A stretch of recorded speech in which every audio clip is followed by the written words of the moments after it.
Cristo somos uno. Amén. Esa es unidad. Hay un solo Dios. Nosotros somos una sola iglesia. Gloria a Dios. Amén.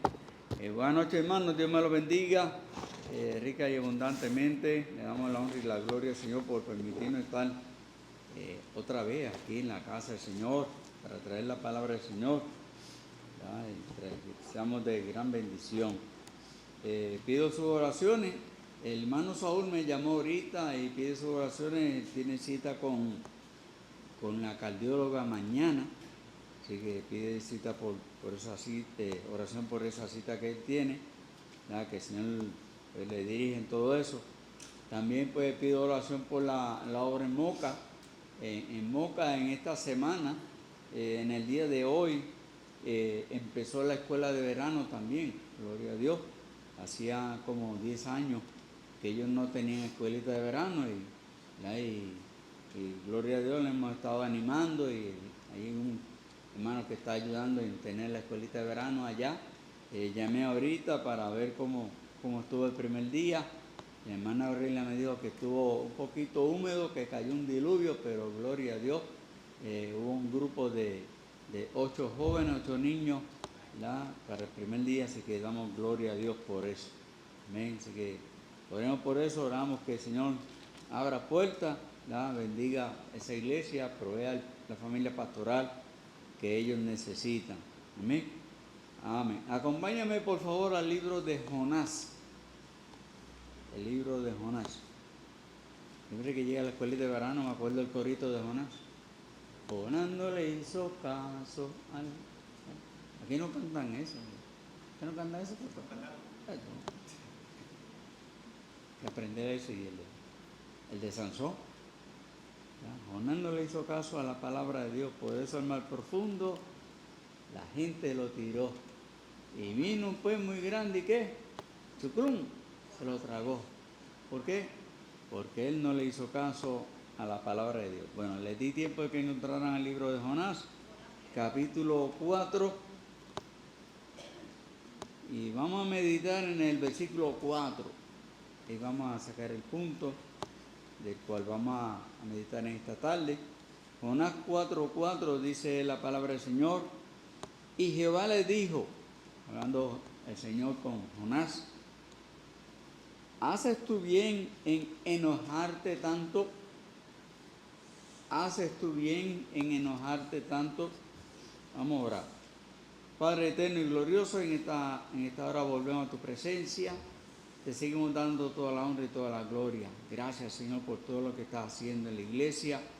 Gracias por la escuela de verano. Gracias por los niños, los jóvenes, los hermanos que están laborando. Señor, bendícelos grandemente. Abre esa puerta, Señor, en salvación para que más personas vengan a tu conocimiento.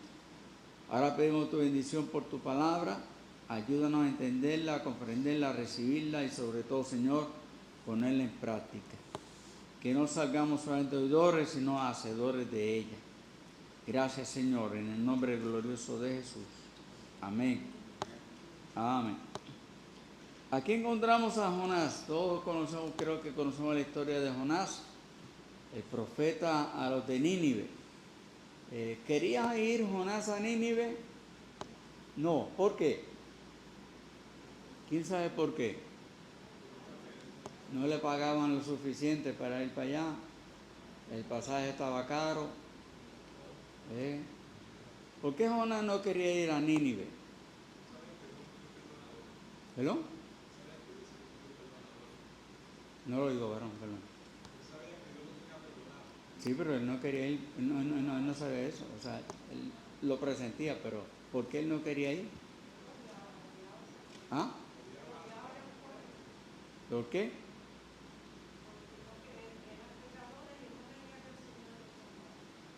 No tanto. ¿Por qué Jonás no quería ir a Nínive? Mire, Jonás no quería ir a Nínive porque Nínive era enemigo de Israel. Y eran enemigos, los peores enemigos que tenía el pueblo de Israel eran los de Nínive.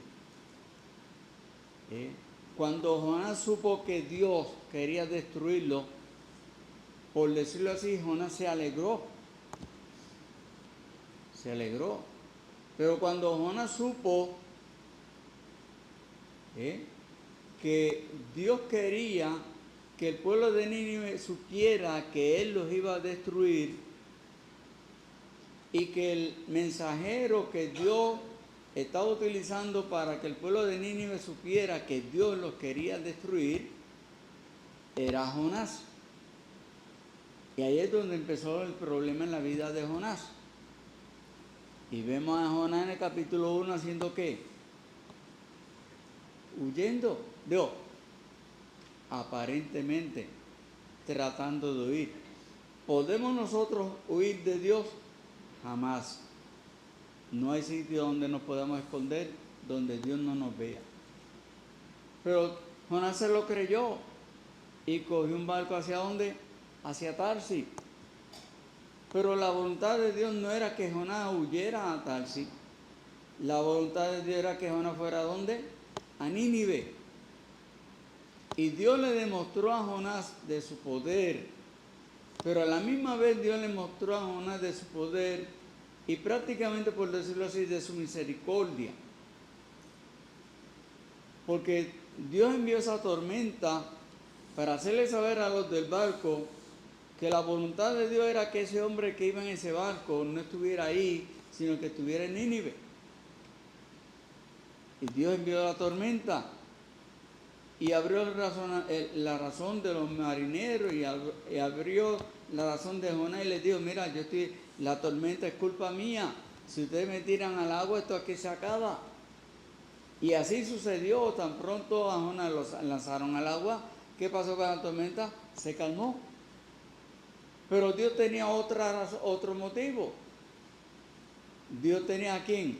A un gran pez esperando por Jonás. Otra obra maravillosa, otro milagro glorioso de Dios, que un pez se traga un hombre, dicen una ballena. Algo interesante porque la ballena dicen que es el animal que tiene el esófago más fino del mundo y que es imposible que un hombre completo quepa por el esófago. Bueno, si eso es así, gloria a Dios, allá hay un milagro. Pero otro milagro, que Jonás estuvo en el vientre de ese gran pez, ¿cuántos días? 3 días y 3 noches, ¿cómo?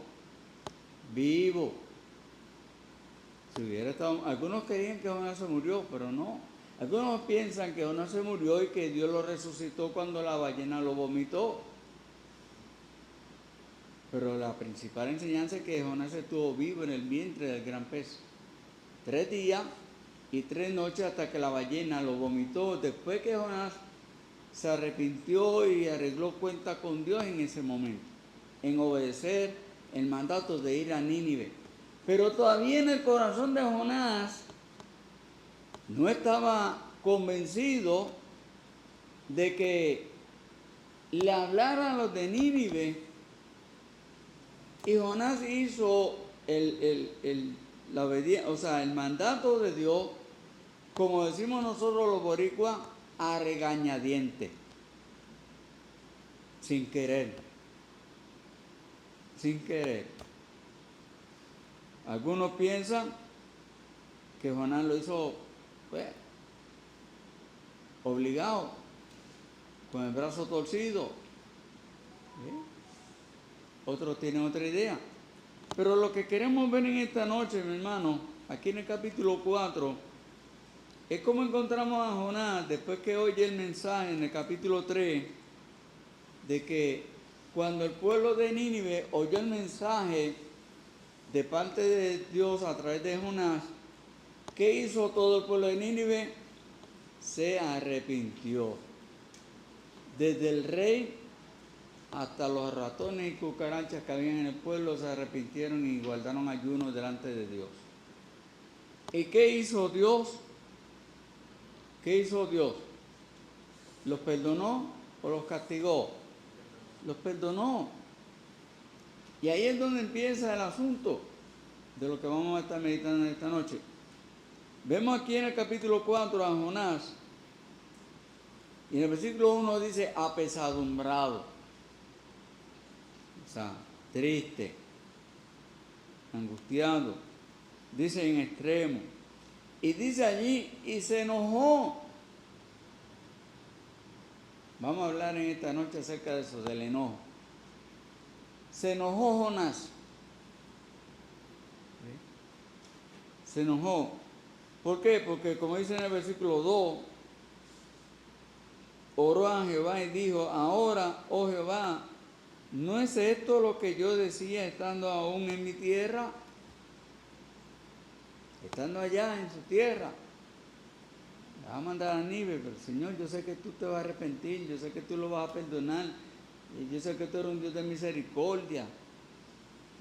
Y yo no quiero que... Jonás no quería que Dios mostrara su misericordia para con los de Nínive. El deseo en el corazón de Jonás era que los destruyera, porque los de Nínive eran sus enemigos. ¿No es esto lo que yo decía estando aún en mi tierra? Por eso me apresuré a huir a Tarsis, porque sabía yo que tú eres Dios clemente y piadoso, tardo en enojarte y de grande misericordia, y que te arrepientes del mal. Ahora pues, oh Jehová, te ruego que me quite la vida. Vamos a hablar acerca del enojo. Mire la actitud que tenía Jonás. Jonás tenía una frustración, un coraje dentro de él, que aún hasta deseaba que prefería morirse antes de seguir viviendo y pasando, según él, ese atropello y esa vergüenza de ver a un pueblo que él odiaba, ver a un pueblo arrepentido y recibiendo la gracia y misericordia de parte de Dios. Él tenía motivo, pues estos eran enemigos crueles contra Israel. Pero vamos a ver lo que la Biblia nos dice acerca del enojo en la Biblia y qué es lo que podemos aprender y entender acerca de este tema. ¿Qué es el enojo? Son emociones frecuentes en respuesta al estrés. Esto puede surgir por factores internos o externos, como está pasando aquí en la vida de Jonás. En su interior, él tiene ese coraje, tiene ese coraje en contra de los de Nínive. ¿Sí? Por ejemplo, a nosotros nos puede dar coraje, nos puede dar un coraje, digamos que nos den una mala noticia de una enfermedad. Hay mucha gente que se frustra, que se enoja cuando el médico le dice que tienes una enfermedad terminal, o que algún familiar suyo, algún familiar nuestro tiene una enfermedad terminal, y nos da coraje hasta con Dios, nos da coraje hasta con el médico, nos da coraje con nosotros mismos, nos da coraje con todo el mundo. Y muchas veces terminamos echándole la culpa a ¿quién? Echándole la culpa a Dios. Ese es el resultado, esas son las acciones del que se enoja. En muchos casos el enfado puede ser un mecanismo de defensa que utilizamos para protegernos de emociones más vulnerables como la tristeza, el miedo o el fracaso.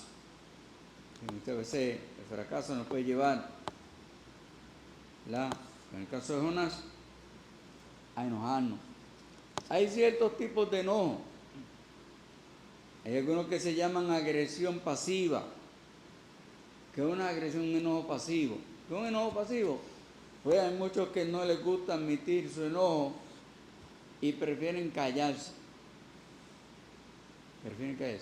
Ustedes quieren saber un personaje que muchos conocemos en la televisión que hace eso. Don Ramón, el del Chavo del Ocho. Si usted ha visto el Chavo del Ocho, usted tiene que haber visto a don Ramón. Y cada vez que doña esta le da una gachetada, pues el pobre hombre se frustraba, le daba coraje. ¿Y quién pagaba las consecuencias? Primero el sombrero y después el chavo. Porque él cogía el sombrero y lo reventaba contra el piso. Y después cogía el pobre muchacho y el pobre muchacho se llevaba su cocotazo. Muchas veces el muchacho tenía la culpa. Pero muchos de ellos no les gusta admitir, no les gusta manifestar su enojo, prefieren callárselo, lo cual es un peligro porque este tipo de situación, este tipo de actitud produce raíces de amargura. Y eso va llenando y llenando nuestros corazones de amargura y de coraje y de frustración porque tenemos eso allí apretado en el corazón, ahí embrujado, y no nos permite vivir en paz, no nos permite gozarnos de la vida, no nos permite gozarnos de nada ni disfrutar nada. Y cada vez que viene el recuerdo de la situación a la mente, lo que nos va a un coraje, una frustración, y siempre están tristes, siempre lo vemos amargado y siempre están con coraje.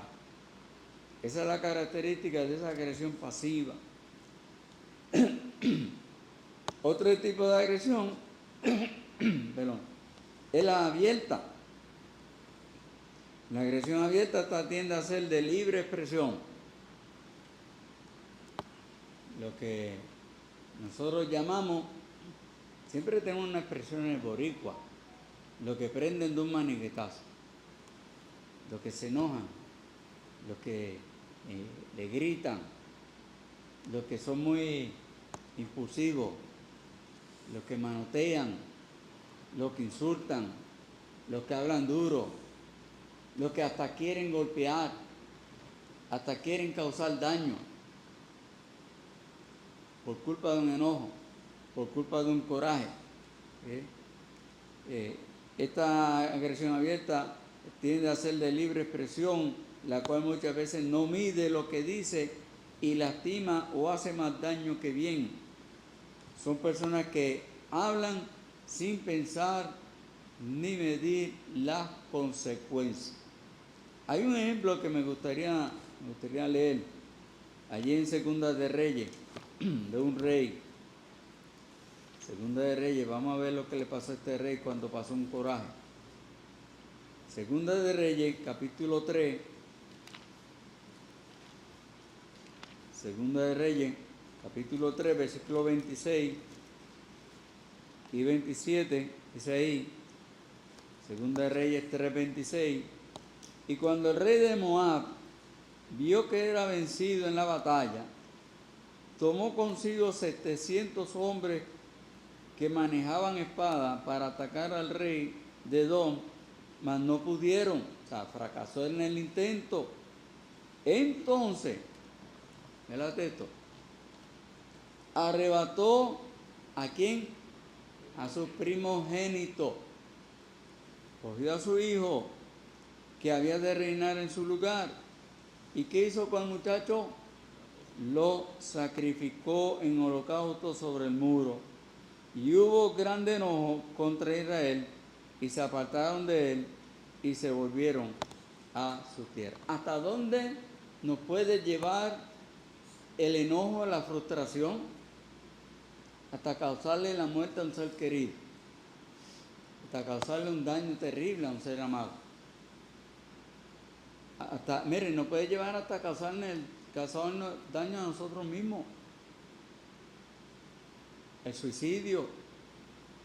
Perdón, no puedo encontrarlo, de un consejero del rey, que porque no consiguieron su consejo, no le hicieron caso al consejo que le estaba dando al rey, él fue a su casa, arregló la casa y se ahorcó. O sea, el enojo y la frustración, mi hermano, es peligroso, hace daño. Y tenemos que tener cuidado con eso, y por eso es que queremos ver y entender qué es lo que la Biblia nos enseña. Hay otro tipo de enojo, que es lo que llaman la ira asertiva, que es la forma saludable de enfrentar el enojo. ¿Cuál es la forma saludable de enfrentar un enojo? Hablar, escuchar y pensar. Hablar, escuchar y pensar. El que se enoja muchas veces habla disparatadamente, hace locura, no piensa, no razona, porque su razón está fuera de él, está fuera de sí.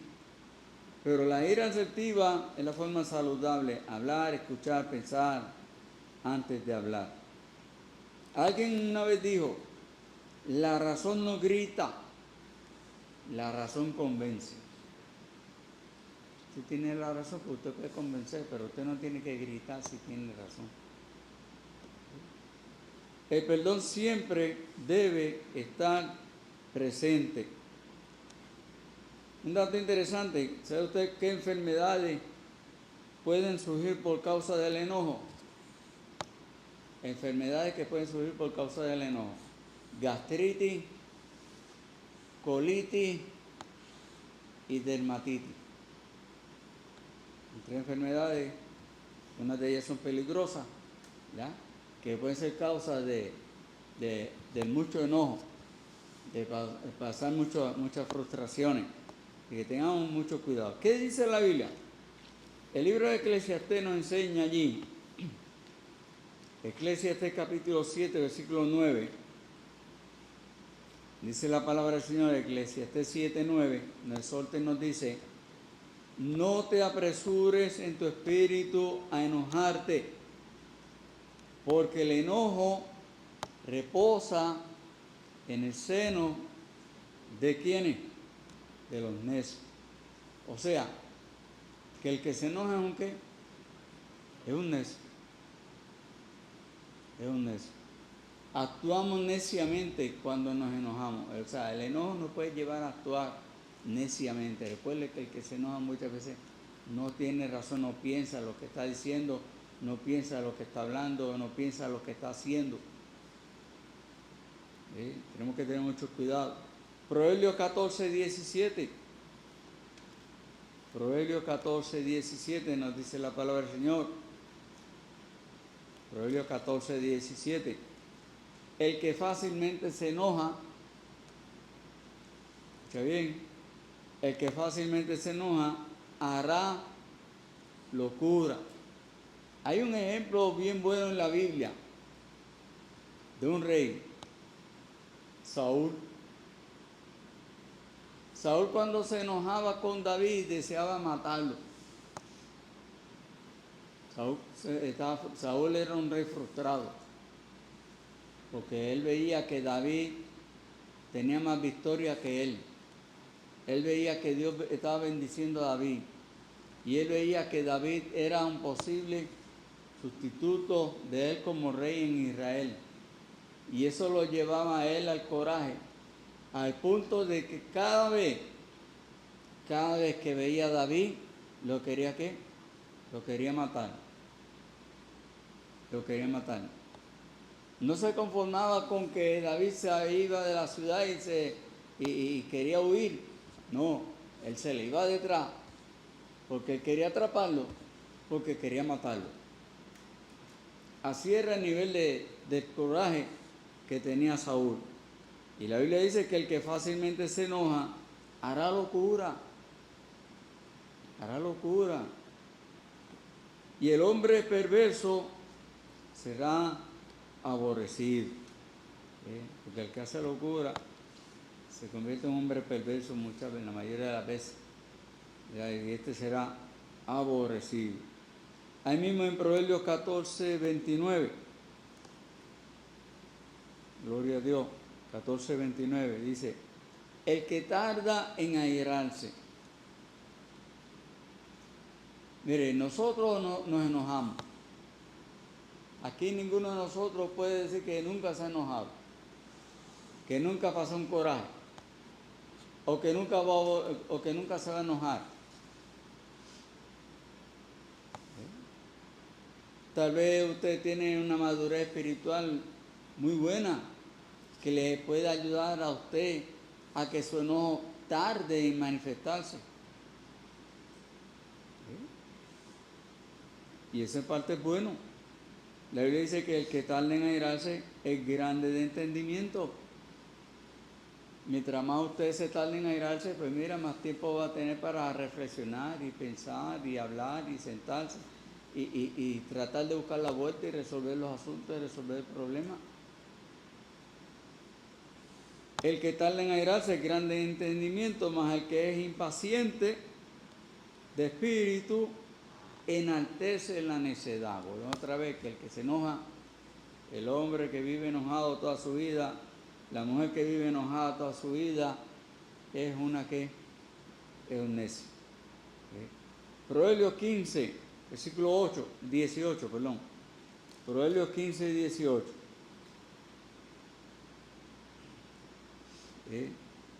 El hombre iracundo se gana su galleta. No, eso no es lo que dice ahí. Dice ahí, el hombre iracundo se gana su trompada fácil. ¿Qué dice ahí? El hombre iracundo promueve contienda. Le puede pasar el hombre iracundo que la galleta boba se encuentra a mitad de camino. Pues promueve contienda. Y muchas veces en esa contienda, lamentablemente, el inocente es el que sale perjudicado.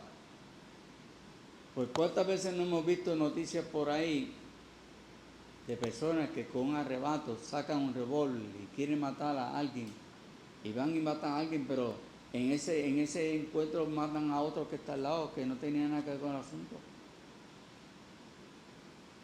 O sale alguien en defensa, va el marido a querer matar a su esposa porque aparentemente según él, ella le fue infiel, pero se le meten al frente los hijos y él mata a los hijos en vez de matar a la esposa. O también mata a la esposa también. Y muchas veces esas personas terminan suicidándose. ¿Quién gana ahí? Ahí no gana nadie. La Biblia dice que el hombre iracundo promueve contienda. ¿Cuántos pleitos no hay en las cortes hoy en día por bobería, por sencilleces que se pueden haber resuelto si se sientan a hablar entre vecinos, compañeros de trabajo, esposos, hermanos, hijos y padres? El hombre iracundo promueve contienda, mas el que tarda en airarse apacigua la rencilla. Y usted y yo, mi hermano, tenemos que orar al Señor. Mira, ayúdame a ver. Que el Señor nos ayude con nuestro carácter, con nuestra forma de ser, con nuestra voluntad, con nuestro comportamiento, con nuestros pensamientos. Mi hermano, vamos a envolvernos en la palabra del Señor, vamos a meternos en la Biblia, para que la Biblia nos guíe, nos dirija y nos enseñe la palabra, qué es lo que necesitamos hacer. Dice Santiago capítulo 1, verso 19. Santiago 1:19 dice: por esto, mis amados hermanos, todo hombre sea que pronto, ¿para qué? Para oír, tardo, ¿para qué? Para hablar, tardo, ¿para qué? Airarse. En el versículo 20 dice: porque la ira del hombre no obra la justicia de Dios. En la ira del hombre no obra la justicia de Dios. Nosotros tenemos que, como dice ahí, ser pronto para oír. Cuando nos vienen con algún comentario, cuando viene alguna situación en la familia, en el trabajo, en el vecindario, donde sea, mi hermano, o sea, tengamos cuidado mire, tenemos que tener el cuidado en aprender a sujetar la sin hueso. ¿Usted sabe lo que es la sin hueso? Un músculo que enciende un gran fuego, en donde la vida y la muerte tiene poder sobre la vida y la muerte. Sea tardo para oír, tardo para hablar, tardo para airarse, pronto para oír. En Efesios capítulo 4, enseña allí el apóstol Pablo también. Efesios capítulo 4. versículo 20. Sí. Del 20 en adelante, para coger bien el contexto, vamos a verlo bien ahí. Mas vosotros no habéis aprendido así a Cristo, si en verdad le habéis oído y habéis sido por él enseñado, conforme a la verdad que está en Jesús. En cuanto a la pasada manera de vivir, miren mi hermano, si nuestro carácter, nuestra forma de ser era muy volátil, si nosotros creemos que nuestro carácter es muy fuerte, creemos que somos personas muy iracundas, creemos que en nuestra vida pues tenemos que controlar, ¿verdad?, nuestros pensamientos, nuestras acciones, pues mire, eso es lo que la Biblia nos está soltando. En la pasada manera de vivir, despojado del viejo hombre que está viciado conforme a los deseos engañosos, renovado en el espíritu de vuestra mente, vestidos del nuevo hombre creado según Dios, en la justicia y santidad de la verdad, por lo cual, desechando la mentira, hablad verdad cada uno con su prójimo, porque somos miembros los unos de los otros. ¿Ven? Dice ahí, versículo 26, airaos. ¿Es pecado enojarse? ¿Es pecado enojarse? No, porque el enojo es una emoción. Nosotros tenemos que enojarnos en contra del pecado. Dios no se enoja en contra del pecado. Si el pecado si el enojo fuese pecado, el primer pecado hubiera sido Dios. Porque Dios estaba enojado con la humanidad. Y Dios mandó a destruir la humanidad con un diluvio. Y por gracia Noé y su familia hallaron, ¿verdad?, esa gracia delante del Señor. Pero la voluntad de Dios era destruir a toda la humanidad. ¿Acaso las instrucciones de Dios para con Moisés y para con Josué cuando iban a conquistar la tierra prometida era: no me deja ninguno vivo, destruyele todo, son mis enemigos, destruye mis enemigos? Pero Dios es un Dios de misericordia, Dios es un Dios de amor, seguro que sí, pero Dios también se enoja. O sea, no es que nosotros vamos a estar viviendo enojados, por cualquier cosa, no. Si usted lee la Biblia, usted va a encontrar que cada vez que Dios se enojaba, había una razón bastante fuerte, bastante seria de por qué Dios había llegado a eso. ¿Por qué? Porque Dios llegó al punto de querer destruir la humanidad entera con diluvio. Porque Génesis capítulo 6 nos enseña que la maldad del hombre había subido ya demasiado. Ya Dios estaba harto del ser humano, de la maldad del pecado del ser humano. No del ser humano, de su pecado. De su pecado.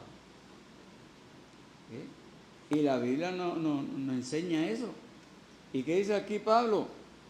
Enójate, airaos, enójate, sí, pero no peque. O sea, el pecado viene cuando le damos ¿qué? Lugar. Cuando permitimos que el enojo se manifieste.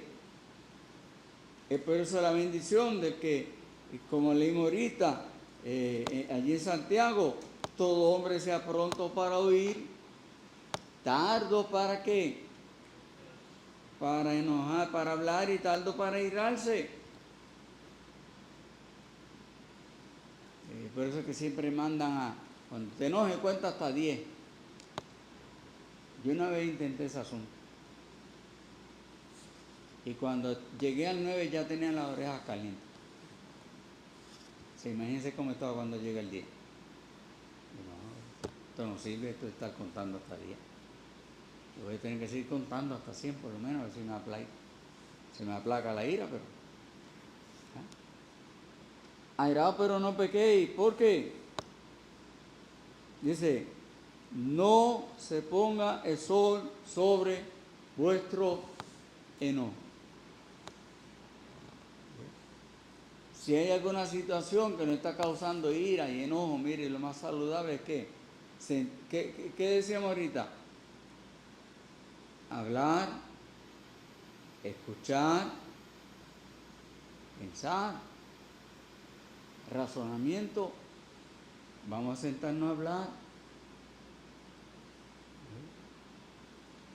Tal vez en su corazón no está el deseo de querer hablar con nadie. Pues mire, el consejo es que apártese por un tiempito. Apártese por un tiempo. Pero no permita que el día termine sin por lo menos usted haber hablado con esa otra parte en cuanto a ese asunto. Eso es lo que el versículo dice. No se ponga el sol sobre vuestro, no. No se acueste a dormir sabiendo que en su mente y en su corazón hay un enojo. Hay algo que lo está causando enojo. Porque tal vez pierdes el sueño, a lo mejor hasta te caigas de la cama. Cuando trata de agajarlo por cualquier cosa, te vas a caer de la cama. Hará, pero no pequé y no se ponga el sol sobre este enojo. Y eso no se queda ahí. Mire, podemos añadirle el versículo 27, porque es importante. Y el versículo 27 es parte del versículo 26. Es la misma oración. ¿Qué dice el versículo 27? No le des lugar al diablo. ¿Qué decíamos ahorita?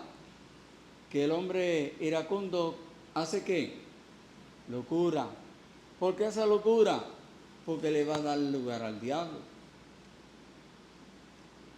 El diablo le va a poner en su mente y en su corazón que haga alguna locura, que acometa en contra de la otra persona, que vaya y por lo menos darle una pedrada en la ventana. Por lo menos una pedrada, y tú, ay, le di una pedrada. Desahógate, dale una pedrada por lo menos. Eso el diablo te lo va a poner en la mente. Pero tal vez el diablo te dice, miren, me da una pedrada, tú no tienes un revólver en tu casa, búscate un revólver y acabas con eso. Ese asunto se acaba rápido, vamos a acabar eso rápido. Esos son los impulsos que el enemigo le pone en el corazón y en la mente de alguien que no teme a Dios. Y nosotros como cristianos tenemos que aprender, mi hermano, que el enojo, aunque usted y yo seamos cristianos, el enojo nos puede llevar a hacer locura.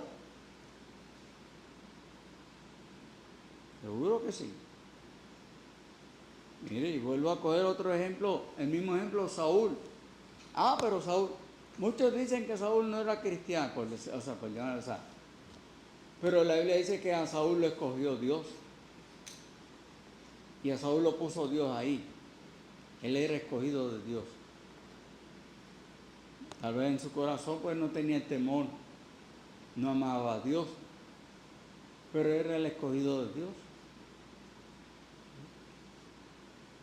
Mi hermano, nosotros aprendemos lo que la Biblia nos enseña. Aquí la Biblia nos dice, airaos, pero no pequéis, no se ponga el sol sobre vuestro enojo, no dé lugar al diablo. No dé lugar al diablo. Ahí mismo en el capítulo 5 de Efesios, versículo que conocemos muy bien, Efesios 5, 18. Hermano, estos son versículos que nos pueden ayudar a nosotros a poder batallar en contra del enojo cuando vengan estas situaciones. Efesios 5, 18, un versículo que conocemos muy bien. No os embriaguéis con vino. A lo mejor el enojo te va a llevar a coger una bojachera.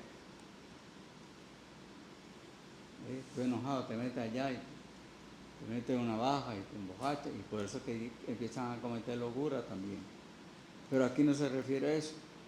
No se embriaguéis con vino, en lo cual hay disolución. La exhortación es que, antes piense que, lleno del Espíritu. ¿Qué tenemos que buscar hacer? Ser lleno del Espíritu. Que el Espíritu Santo nos guíe. Él es nuestro, en griego se llama paracleto. Un paracleto es alguien que está llamado a estar a mi lado todo el tiempo. Y eso es el Espíritu Santo con nosotros. Está llamado a estar ahí. Todo el tiempo. En los días buenos, en los días malos. Cuando estamos alegres, cuando estamos tristes, cuando tenemos coraje, el Espíritu Santo está ahí esperando que usted y yo clamemos por su ayuda. Porque para eso el Señor lo envió, para ayudarnos, para aconsejarnos en la palabra. El Espíritu Santo no está de adorno en nuestra vida. El Espíritu Santo tiene una misión, un trabajo, una función que tiene que ejercer en nuestra vida, en nuestra mente, en nuestro corazón, guiarnos a la verdad, fortalecer nuestra fe, fortalecer nuestro espíritu. Por eso la exhortación es que tenemos que ser llenos, no un cuarto, no medio pocillo como decimos nosotros, lleno. Que cada espacio, nuestra mente, nuestro cuerpo, nuestra alma, nuestras emociones, nuestros sentimientos, nuestros sentidos, todo nuestro ser debe estar lleno del Espíritu Santo. Debemos estar llenos del Espíritu Santo. Jonás tuvo que aprender de la misericordia de Dios.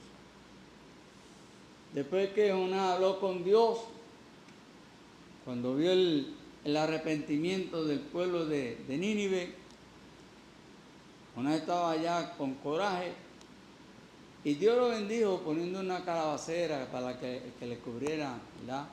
Lo cubriera y lo arropara y lo protegiera. Pero al otro día Dios le enseñó le dio otra enseñanza a Jonás, porque hizo que la calabacera se secara en cuestión de segundos. Y Jonás volvió a enojarse por la calabacera. Y Dios le enseñó, ¿tuviste tú misericordia de la calabacera? No. Porque yo no puedo tener entonces misericordia del pueblo de Nínive. Gente que no puede distinguir, ¿ya? De un lado, del otro. Los creaste, o sea, Dios le enseñó misericordia a Jonás. Mi hermano, Dios nos enseña a nosotros a que tenemos que aprender a tener ¿qué? Misericordia. Dios, el Señor Jesucristo dice, bienaventurados los que pacificadores. Los pacificadores. Los pacificadores son aquellas personas que les gustan imponer la paz, que les gustan trabajar en paz, les gustan vivir en paz, establecer las paces, que todo esté en calma, que todo marche bien. Mi hermano, estamos bregando con seres humanos. Una vez yo oí a un predicador decir que los judíos cuando maldicen, te dicen, ojalá tenga que trabajar con seres humanos. Porque el ser humano es el elemento más difícil que hay con lo cual se pueda trabajar. Uno nunca sabe. Hoy tu compañero de trabajo puede venir, óigame, contento, piche San Crin, pero mañana viene que no hay quien lo soporte. O tu jefe, hoy a lo mejor tu esposo está, óigame, con flores y margaritas y bendiciones y besos y abrazos. Pero a lo mejor mañana está que no hay quien le huela las azucenas. Somos seres humanos. Somos imperfectos, por eso es que tenemos que aprender de la misericordia y de la gracia del Señor, para que nos ayude, mi hermano, a combatir en contra de una emoción que está allí, como dicen, a flor de piel, a nivel de piel. Y que el Señor nos ayude, mi hermano, mire, a fortalecer nuestro espíritu, nuestra mente, nuestro corazón con la palabra de Él, para que podamos crecer. Y cuando venga el enemigo a atacarnos con algo que nos quiera causar frustración, usted y yo sepamos defendernos con la palabra del Señor y pararnos firmes y darle la honra y la gloria y la victoria al Señor en todo momento. ¿Ven? Vamos a orar.